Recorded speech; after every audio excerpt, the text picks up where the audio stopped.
কিন্তু ফার্স্ট আমি জানতে পারলাম যে ডেভেলপমেন্টের যদি চেষ্টা করলো কিছু সংখ্যক মানুষ খারাপ হয়, সেটাই দুর্ভাগ্যজনক ব্যাপার। মন্ত্রী মহোদয় গেলেন, মাননীয় মন্ত্রী বিভিন্ন তারিখে গেলেন এবং সেখানে সুইচ গেট 6-7টা সুইচ গেট ছিল, এটা প্রায় কিছুটা সেখানে জলগুলো আউটলেট ঠিকভাবে হয় না, সেগুলো দেখার জন্য বা মান্থলি কীভাবে রেখারিং খরচ দিয়ে সেগুলোকে ঠিক করা যায় মন্ত্রী মহোদয়কে বলেছিলাম এবং মন্ত্রী মহোদয়কে বলার জন্য মন্ত্রী মহোদয় সেই সরজমিনে সেখানে আসবে এবং দেখতে পারলাম যে ডেভেলপমেন্টের জন্য চেষ্টা করা হয়, যদি মানুষকে যে সাহায্য করার জন্য যদি একটা মানসিকতা গড়ে তোলা হয় যদি, তাহলে কিছু সংখ্যক মানুষ খারাপ পায়। আজকে সেই জিনিসটা দেখতে পারলাম। তাই আমি সেটাই বিশ্বাস করি যে মাননীয় মুখ্যমন্ত্রী যে সিদ্ধান্ত নেবেন বা সামনের দিনে যে কথাগুলো বলবে যাতে সেই মর্মে যাতে আমরা চলতে পারি এবং কাঠিগড়াবাসীর সঙ্গে আছি, বরাকবাসীর সঙ্গে আছি। 3rd 4th চাকরি আজকে ইন্টারভিউ সেন্টারের লিস্ট বের হয়েছে, মুখ্যমন্ত্রী বলেছিলাম সেই সেন্টারের লিস্ট পরিমাণিত হয়েছে।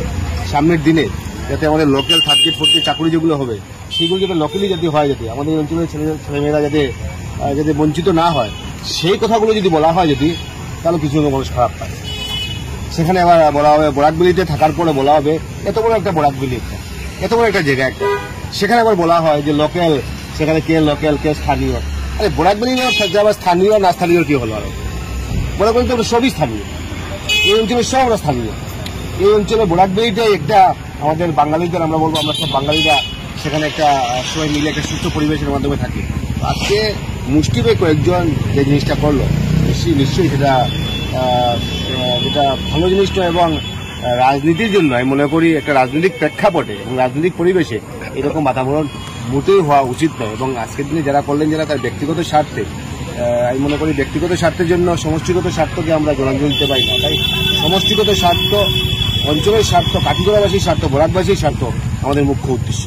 শোনা গেছে যে এটা অমরচাঁদ জয়েন করিয়েছে, সেটা কতটুকু সত্যি? সেটা আমি আপনাকে বলতে চাই না, কে করিয়েছে সেটা আমি বলতে চাই না, কে করিয়েছে বা কে করেনি সেটা নিয়ে আমি বলতে চাই না, বাবা আমার বলার ইচ্ছে নেই।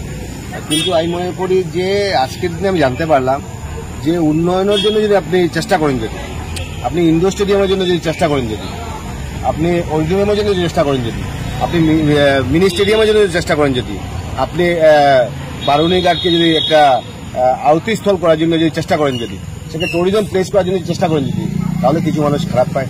তো আমার সেটা কিছু আসে যায় না। আমি মনে করি যে উন্নয়নের স্বার্থে, ডেভেলপমেন্টের ক্ষেত্রে আমরা যাতে সবাই এক হয়ে যাতে সামনের দিনে কাজ করতে পারি, সেটাই আমাদের উদ্দেশ্য। আমরা শুনতে পেরেছি যে আপনার এই বিষয় নিয়ে মুখ্যমন্ত্রী আপনার সাথে কথা বলেছেন, কতটুকু ক্ষেত্রে?